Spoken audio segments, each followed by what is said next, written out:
یہ صرف متقی کر سکتا ہے، یاد رکھ لیجئے آپ، یہ صرف وہ کر سکتا ہے جس کے دل میں ایمان پہاڑ کے مانند ہو، جو امت کے لیے خدمت کرنا چاہتا ہے، جس کے مد نظر دنیاوی سکے نہیں، جس کے مد نظر دنیاوی فائدے نہیں، جس کے مد نظر صرف اور صرف یہ ہے اسلام اور مسلمانوں کا بول بالا ہو، صرف وہی یہ کام کر سکتا ہے، کوئی معاملی حرکت نہیں ہے۔ ہم تاریخ میں پڑھتے ہیں اوراق اونداتے ہوئے آگے بڑھ جاتے ہیں، جبکہ ایک ایسا موقع ہے جہاں پر رک کے تدبر سے کام لینا چاہیے، جہاں پر رک کے غور و فکر کرنا چاہیے کہ ایک آدمی خلافت کسی کو دے رہا ہے تو اللہ اکبر، یہ کوئی معاملی آدمی نہیں ہو سکتا۔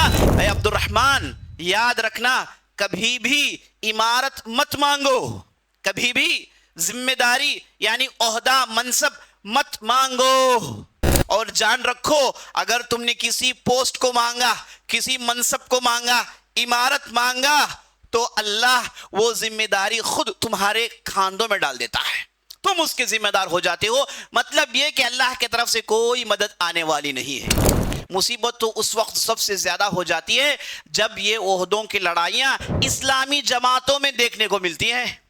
اسلامی دین، اللہ کا رسول ایسے نام لیواؤں کے پاس ان عہدوں کو لے کر کیسی کیسی خواہشات، کیسے لگاؤ ہم کو دیکھنے کو ملتے ہیں، اللہ اکبر۔ اور عمر بن خطاب نے دوسرے خط میں لکھا کہ میں تمہیں تمہارے عہدے سے معزول کرتا ہوں، میں تمہیں تمہارے عہدے سے معزول کرتا ہوں، تم ذمہ داری چھوڑو، مدینہ پہنچو۔ قربان جائیں اللہ کے رسول کے صحابی پر، قربان جائے اس مجاہد اسلام پر۔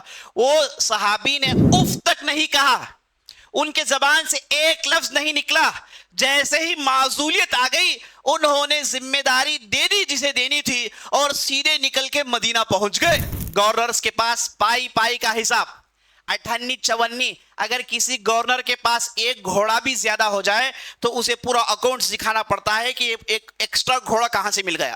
کسی نے نیا لباس پہن لیا تو وہاں سے گورنر کو بتانا ہے کہ یہ لباس میں نے ایسے پیسوں سے خریدے، ان کا جتنا بھی انکم ہے پورے ڈیٹیلز وہاں پر پہنچنے چاہیے، ورنہ وہ اپنے عہدے میں رہ نہیں سکتا۔ یہ عمر بن خطاب رضی اللہ عنہ کی حکومت تھی، اور یہ ان کا طرز تھا جس کی وجہ سے ایسا زبردست نظام قائم ہوا، ایسا زبردست سسٹم قائم ہوا کہ 10 سال تک ایسی حکومت ساری دنیا آج تک اس دور کو یاد کرتی ہے، چاہے مسلمان ہو کہ غیر مسلمان۔ اعوذ باللہ من الشیطان الرجیم، بسم اللہ الرحمن الرحیم۔ تمام قسم کی تعریفیں و بڑائی و بزرگی اللہ رب العالمین کے لیے ہے، جو مالک ارض و سما ہے، خالق کائنات ہے، مدبر حقیقی ہے، خالق حقیقی ہے، مالک حقیقی ہے۔ لاکھوں کروڑوں درود و سلام ہو محمد رسول اللہ صلی اللہ علیہ وسلم پر، جنہیں اللہ سبحانہ و تعالی نے سارے کائنات کے لیے رحمت بنا کر مبعوث کیا۔ میں بارگاہ ازدی میں دست بدعا ہوں کہ اللہ سبحانہ و تعالی جس طرح ہمیں اس مبارک گھڑی میں ان مبارک چہروں کے ساتھ ایک مبارک موضوع کے ساتھ اللہ نے ہمیں یہاں جمع کیا ہے، اسی طرح ہمیں جنت الفردوس میں جمع کریں، آمین یا رب العالمین۔ عزیز ساتھیوں، بزرگوں، ماؤں بہنوں اور خواتین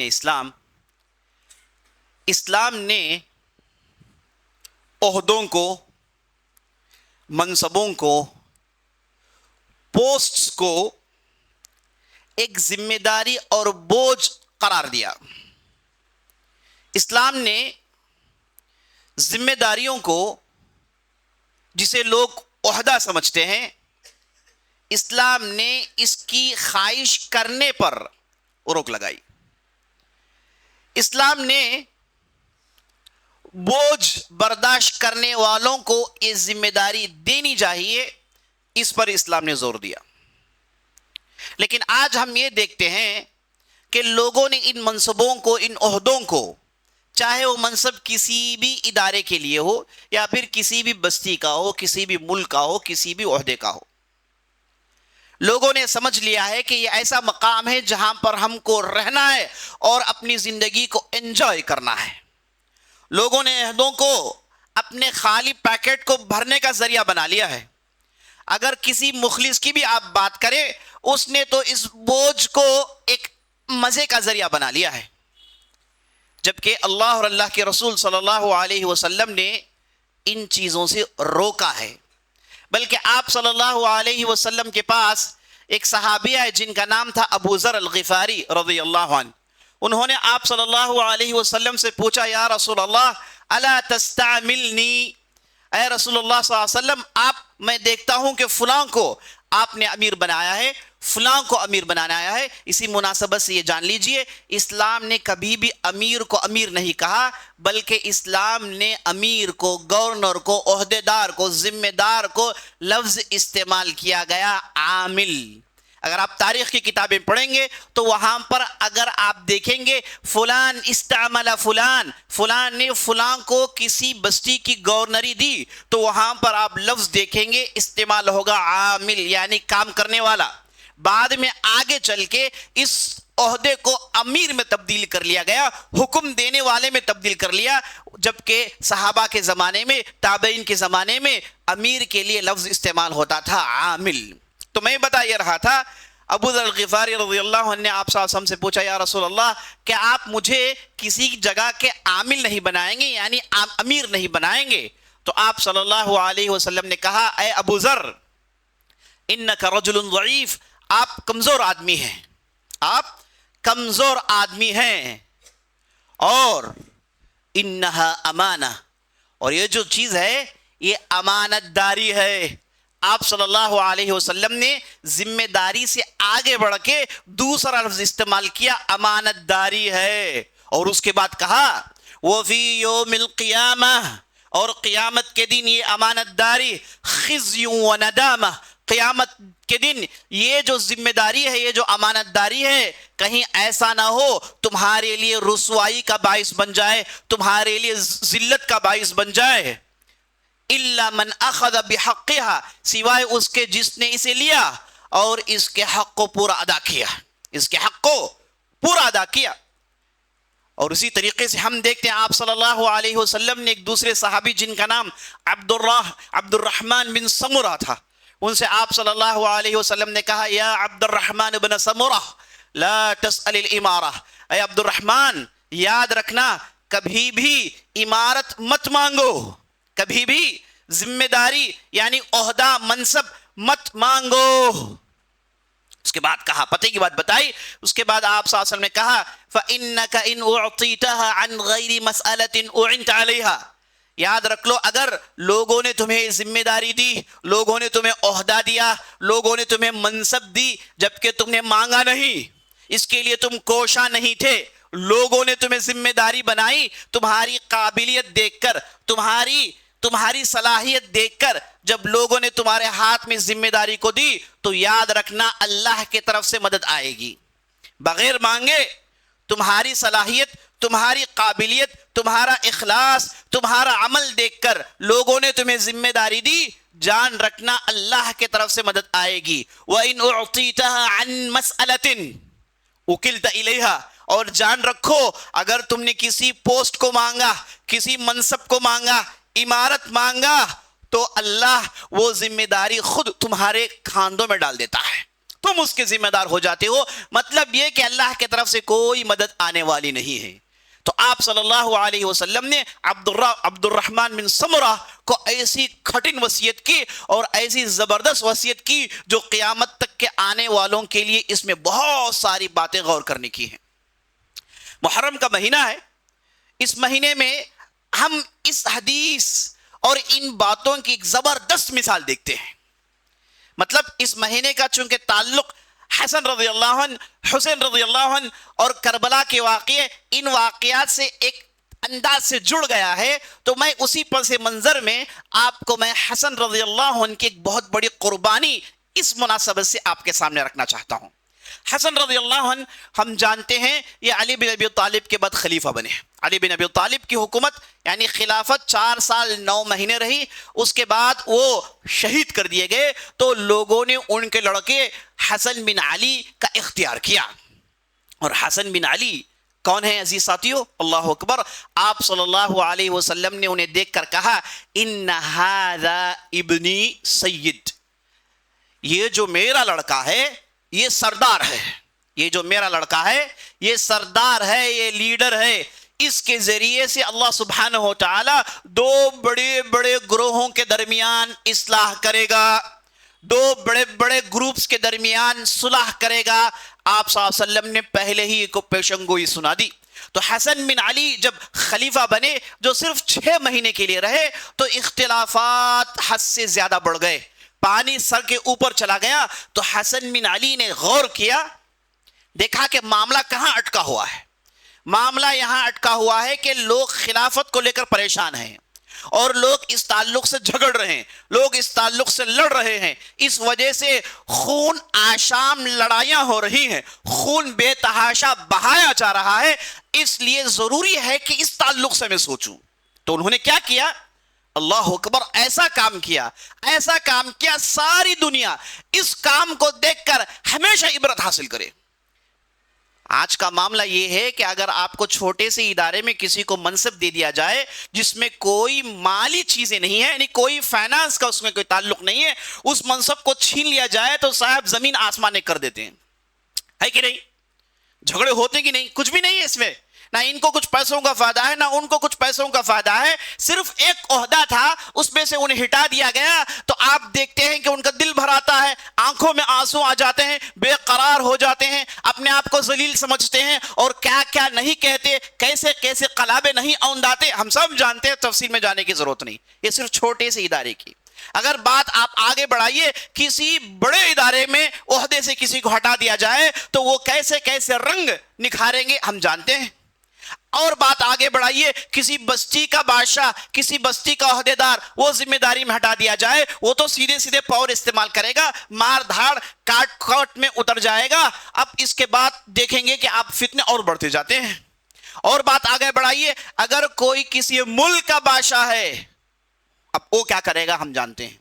یہاں پر بات ان تمام چیزوں کے اوپر خلافت کی ہو رہی ہے، اور خلافت کیا ہے؟ جس کے اندر ڈھیر سارے ملک آتے ہیں، ایک ملک نہیں، ایک زمین نہیں، ایک بستی نہیں، ہزاروں کے بستیاں، لاکھوں کی بستیاں، اور ڈھیر سارے 20 ملک اس کے اندر داخل ہو جاتے ہیں، وہ ہے خلافت۔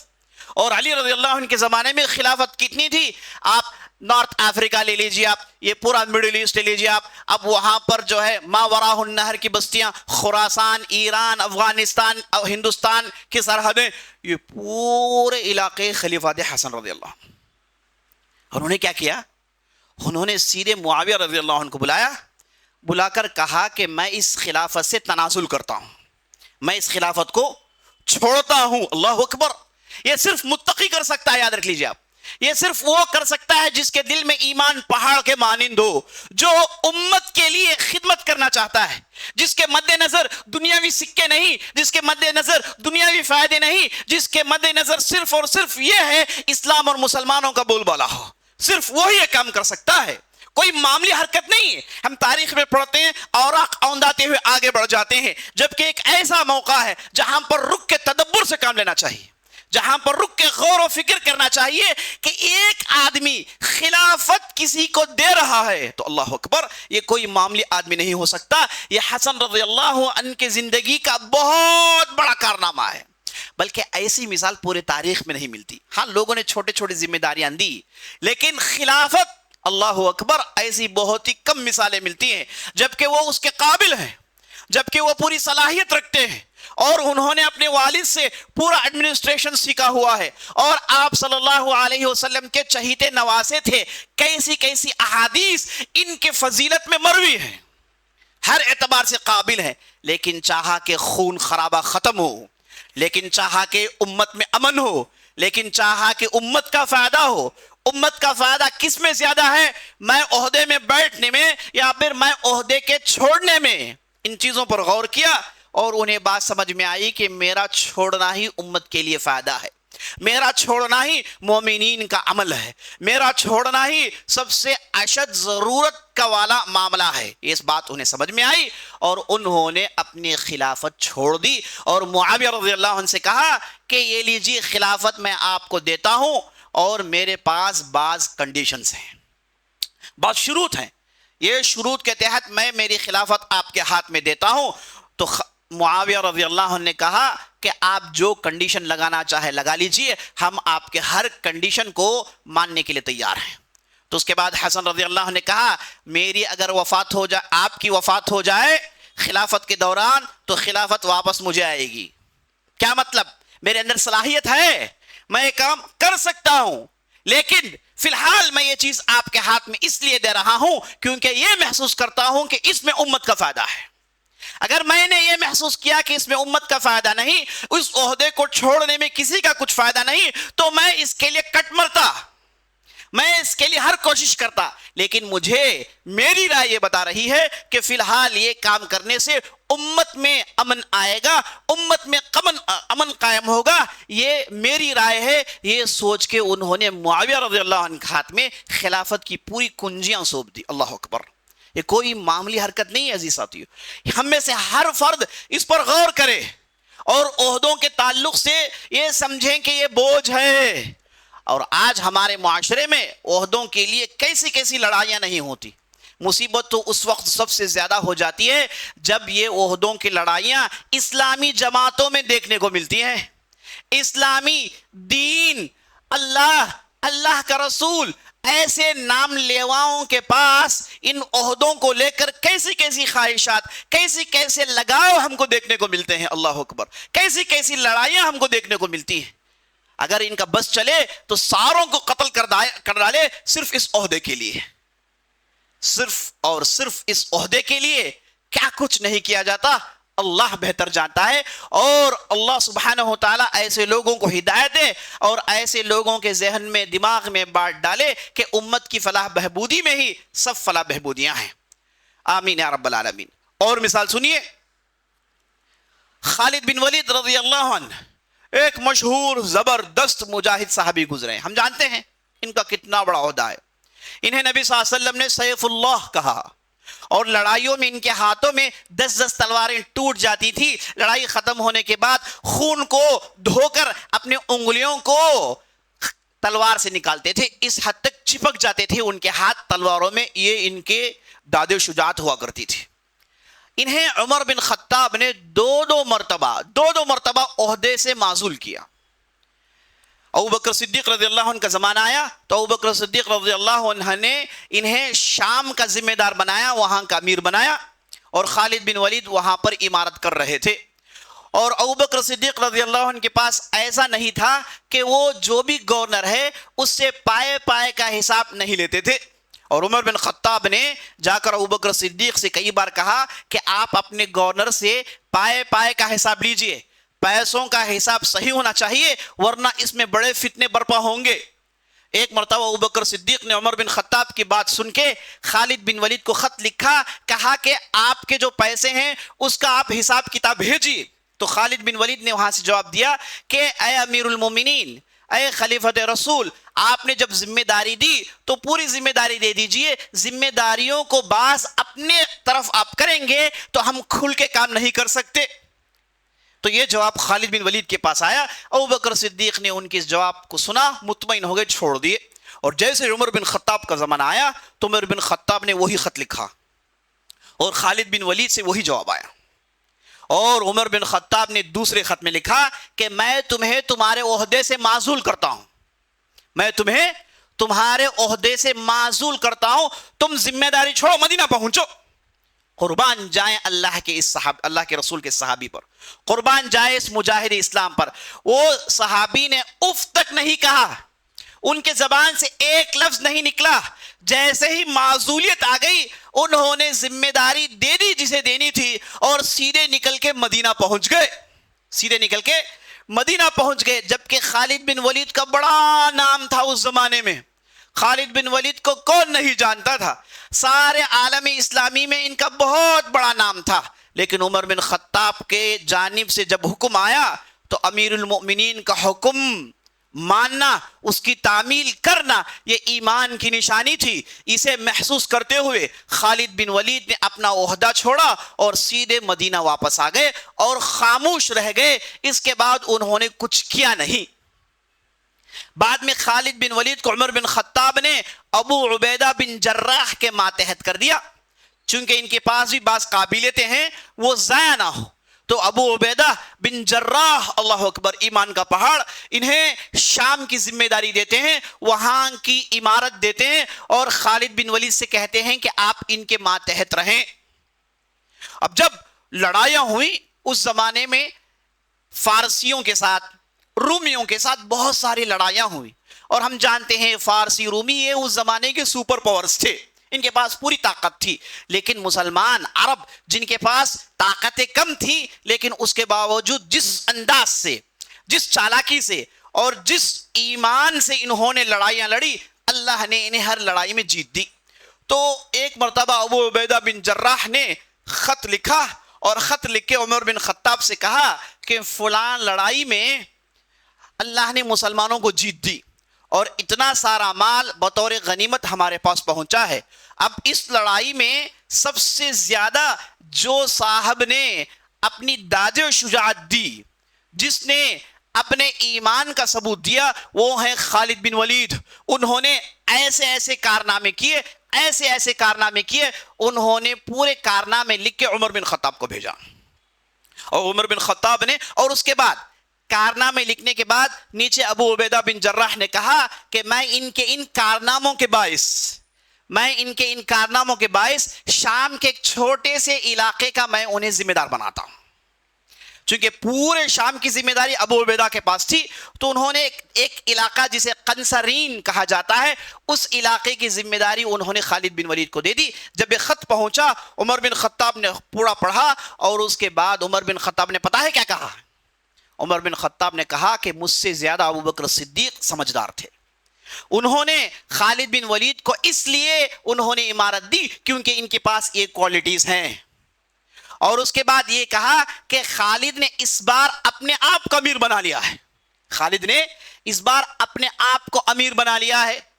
4 سال گزرتے ہیں، اور خالد بن ولید نے عمر بن خطاب والا جو سٹائل ہے، گورنرز کے پاس پائی پائی کا حساب، 58 54، اگر کسی گورنر کے پاس ایک گھوڑا بھی زیادہ ہو جائے تو اسے پورا اکاؤنٹ دکھانا پڑتا ہے کہ ایک ایکسٹرا گھوڑا کہاں سے مل گیا۔ کسی نے نیا لباس پہن لیا تو وہاں سے گورنر کو بتانا ہے کہ یہ لباس میں نے ایسے ایسے پیسوں سے خریدے، ان کا جتنا بھی انکم ہے پورے ڈیٹیلز وہاں پر پہنچنے چاہیے، ورنہ وہ اپنے عہدے میں رہ نہیں سکتا۔ یہ عمر بن خطاب رضی اللہ عنہ کی حکومت تھی، اور یہ ان کا طرز تھا، جس کی وجہ سے ایسا زبردست نظام قائم ہوا، ایسا زبردست سسٹم قائم ہوا کہ 10 سال تک ایسی حکومت ساری دنیا آج تک اس دور کو یاد کرتی ہے، چاہے مسلمان ہو کہ غیر مسلمان ہو۔ تو عمر بن خطاب 4 سال کے بعد دیکھتے ہیں کہ قنصرین میں خالد بن ولید نے اپنے ایک مجاہد کو، اپنے ایک شاگرد کو 10,000 درہم بطور تحفہ دے دیا۔ 10,000 درہم، یہاں پر 1 درہم 2 درہم کی بات چل رہی ہے، انہوں نے 10,000 درہم بطور تحفہ دے دیا۔ خبر پہنچی تو سیدھے خط لکھا گیا خالد بن ولید کو، کہا گیا کہ فوراً مدینہ پہنچنا ہے، آپ اور ابو عبیدہ، کیونکہ ابو عبیدہ نے آپ کو ذمہ داری دی، دونوں کو مدینہ پہنچنا ہے، ادھر پہنچ کے صفائی دیجئے کہ اتنا پیسہ کیسے دے پائے آپ، پورا ڈیٹیلز نکالیے۔ تو ابو عبیدہ خالد بن ولید دونوں مدینہ پہنچتے ہیں، خالد بن ولید کو گرل کیا گیا، ان کے 58 54 پائے پائے کی ان کی حساب لی گئی۔ بعد میں معلوم ہوا انہوں نے جو پیسے دیا بالکل صحیح سورس سے دیا، خالد بن ولید کے پاس اس کے علاوہ کچھ نہیں ہے۔ جب حساب کتاب میں مطمئن ہو گئے، خالد بن ولید سے کہا کہ ہم آپ کو آپ کے عہدے سے ہٹاتے ہیں، ہم آپ کو آپ کے عہدے سے ہٹاتے ہیں۔ لوگوں کے سامنے ان کی پگڑی اتاری، اس انداز سے اتاری، دیکھنے والا سمجھے گا کہ ان کے ساتھ ذلت کا سلوک ہو رہا ہے، لیکن خالد بن ولید قربان جائیں اتنے ذہین سمجھدار تھے کہ انہوں نے ان کے ساتھ جو کچھ بھی ہوا بڑے خوشی خوشی اسے انہوں نے قبول کر لیا۔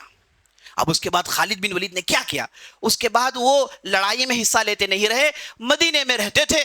جب ان کی موت کا موقع آیا، انہوں نے حسرت کے آنسو بہائی، کہا کہ میں وہ ہوں جنہیں اللہ کے رسول نے سیف اللہ کہا، اللہ کی تلوار کہا۔ اب معاملہ یہ ہے کہ میں بستر میں مر رہا ہوں، یہ اللہ کے طرف سے انتظام ہے۔ پھر انہوں نے کہا کہ اللہ عمر بن خطاب پر رحمت کی بارشیں کریں، انہوں نے جو کچھ بھی میرے ساتھ کیا میں آج محسوس کرتا ہوں کہ بالکل صحیح کیا۔ ان کا ہر قدم بالکل صحیح تھا. اور عمر بن خطاب وہ آدمی نہیں جو اپنے پرسنل مفاد کے لیے لوگوں پر اپنا بڑھاس اتارے.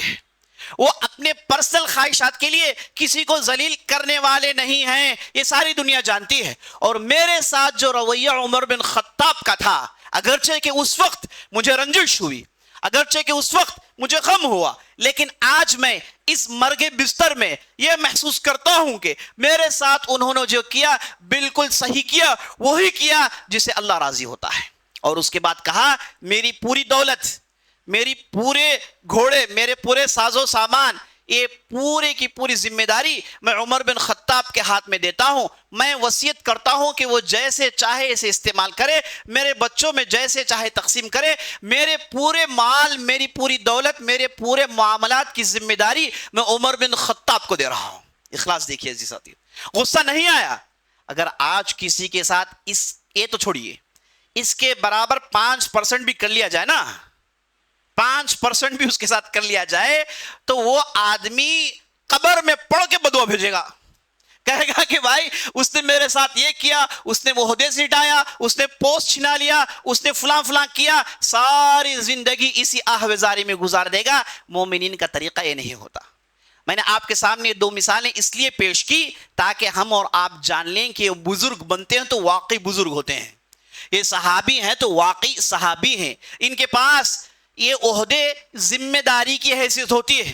یہ عہدوں کو وہ بوجھ سمجھتے تھے، یہ کوئی انجوائے کے لیے نہیں. جیسے کہا جاتا ہے ٹینیور انجوائے کریے، عہدے میں بیٹھیے انجوائے کریے، کوئی انجوائمنٹ نہیں ہے. یہ یہاں پر پوری کی پوری ذمہ داری ہے. اگر آپ نے ذمہ داری ادا کی، دنیا میں بھی عزت اور آخرت میں بھی عزت اور اللہ سبحانہ و تعالیٰ کے پاس بھی عزت. اگر ذمہ داری ادا نہیں کی، دنیا میں بھی ذلت اور آخرت میں تو رسوائی ہے. آخرت میں ذلت ہے سو ہے. اللہ سبحانہ و تعالیٰ سے دعا کرتے ہیں کہ اللہ سبحانہ و تعالیٰ ہماری اس بات میں تاثیر پیدا کرے، اور اللہ سے ہم دعا کرتے ہیں کہ اللہ سبحانہ و تعالیٰ ہم اور آپ کو جو بھی کہا، جو بھی سنا ہے، اس کے مطابق عمل کرنے کی توفیق بخشے. سبحان ربک رب العزت عما یصفون وسلام علی المرسلین والحمد للہ رب العالمین.